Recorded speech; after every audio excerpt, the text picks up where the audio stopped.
I feel like wealth is a hard subject to talk about, especially as a kid or a teenager where you don't choose your wealth, but you're born into whatever class you fall into. I would consider the high school that I went to be an average middle class public high school. However, to everyone else at the school, I was seen as upper class or upper middle class. I don't like to categorize wealth for this exact reason. From the start, people and my friends had a stigma against me, or the term that they all used, golden spoon boy, because of things like I had friends from the wealthier area, I didn't have to buy my first car, or that my family had a lake house. After hearing that, please continue to listen and don't think that I'm a petty asshole because anyone that knows me knows that the last thing I ever do in my life is brag about something. Now, that stigma that people had thinking that I assumed I was better than them because of my so-called wealth class and material possessions.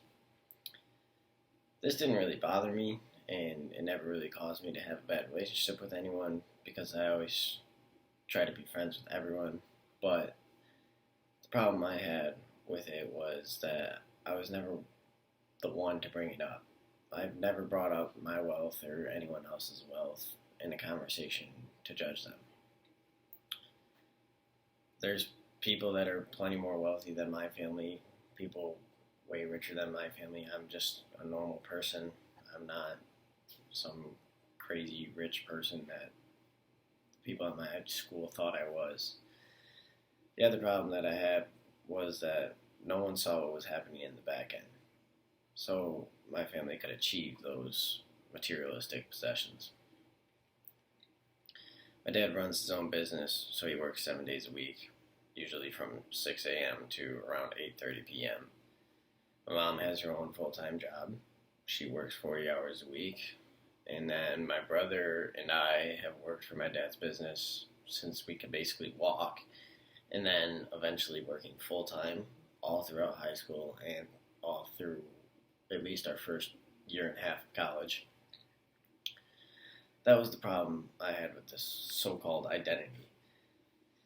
Even though I acted no different than any of the other kids and enjoyed all the exact same hobbies and sports as everyone else, there was still this identity that I was given that gave me a small sense of hatred from the people around me in my high school.